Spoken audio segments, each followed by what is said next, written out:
அழகிய மாலை பொழுது நம் கதை நாயகன் தன் மகனுக்கு கோவில் தெருவில் பொம்மை கார் வாங்கி கொண்டு அவன் வீட்டிற்கு நடந்து செல்கிறான். எங்கள் கதையின் நாயகன் பெயர் கரண், பிரபாகரன்.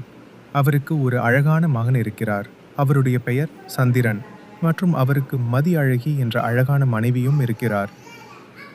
ஒரு சாமானியன், நடுத்தர குடும்ப மனிதன். பிரபாகரன் ஒரு கடின உழைப்பாளி. அவர் தனது குடும்பத்தை நடத்த அனைத்து வகையான வேலைகளையும் செய்பவர். குறைவாக சம்பாதித்தலும் அதில் திருப்தி அடைபவர்.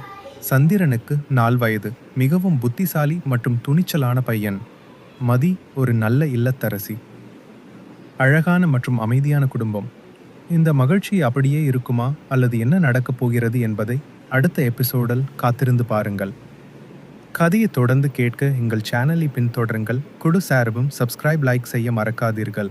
அதனால் நாங்கள் மோட்டிவேட் பெற்று உங்களுக்கு மேலும் கதைகளை தருவோம்.